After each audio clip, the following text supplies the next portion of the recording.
If you're new to polygel, struggling with polygel, or just looking to make that switch from acrylic to polygel, here is an in-depth video with everything that you need to know about what polygel is, prep, application. Our polygel is a combination of acrylic and hard gel. It is completely odorless, it does not require monomer, you just use 70% isopropyl alcohol, and it doesn't cure until you put it into a lamp. It's versatile, you can do overlays or extensions with it. You always want to start with pushing back the cuticle very gently. For that extra cleanup, I like to use a 240 grit sanding band at a very low speed. We're keeping this very minimal, but it does make a big difference. I use polygel as an acrylic alternative, so I like to apply it over half cover nail tip. Make sure that your nail tips fit sidewall to sidewall. With this method, you still get the length and strength of acrylic nails, but it's actually more lightweight on your hand. I go ahead and dehydrate with Young Nail Swipe and a lint-free wipe. See, pretty much all of the prep products I use are from Young Nail. This helps remove any oils, any dust, and it just helps ensure that you have good retention. You then want to take a nail glue. I personally like to use brush-on glue. I think it's much easier to control. I try to concentrate the nail glue on the center of the nail tip and kind of just gently drag it out. You don't want to flood the nail tip with too much glue either because it will basically slide right off your nail. With pressure for about 10 seconds. And I do recommend removing the shine from the nail tip and just tapering the edges if needed. Shaping your nail tip as well. This is going to serve as your guide for application. So if you feel like your application is turning out bulky or your nails are just not turning out the way that you'd like, I would take a closer look at how your nail tip is looking before you even get to your application. Just having the right foundation before you even start applying your polygel will make a huge difference. I'm going to remove any dust with a manicure brush, and you do want to use a primer. I use Young Nails Protein Bond. Go ahead and apply that to the natural nail. If you struggle with oily nail beds or lifting, you can try doubling up on this. Once that air dries, I apply a gel base coat. I like to apply it to the entire nail, but this is an important step for polygel. You definitely need some sort of gel base coat before you go in for application. So apply a full layer and fully cure that in your lamp. And do not remove the sticky layer after you cure.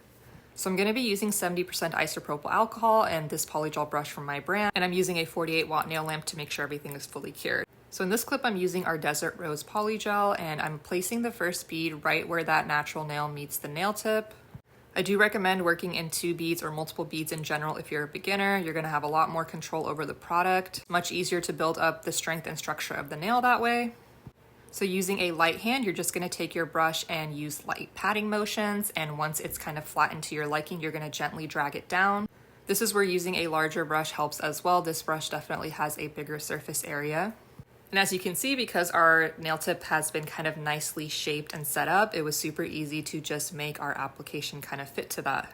The cuticle bead, we're going to focus on using this tapered edge of the brush. Placing that second bead below the cuticle but not directly on it, we're going to use our brush to gently tuck it into the cuticle area and drag the rest down. And here's another example. This is with our Pink Essence polygel. So starting that first bead where that nail tip is basically glued on, gently patting and dragging down. We're using a very light hand. And then tucking that cuticle bead right into that cuticle area with that tapered edge and kind of tilting our brush side to side as needed.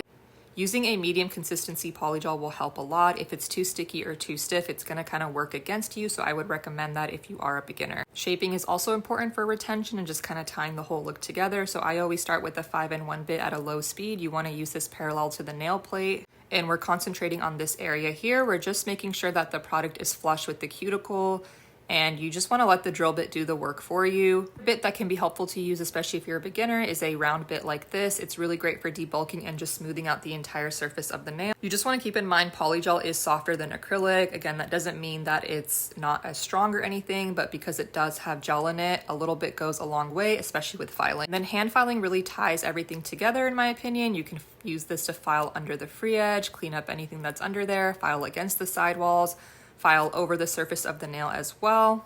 Just kind of showing here how you can use your hand file to make sure everything is even on top. For nail art, I just like to buff everything down with any dust with isopropyl alcohol. Polish over polygel nails, you can do nail art. You shouldn't need a base coat as long as you're using a high quality product. These are from my brand, both the art gels and gel polish. You can go ahead and just do whatever nail art you'd like to do or polish over the nail, fully cure and top coat, and you have a complete polygel nail set. Hope this helps.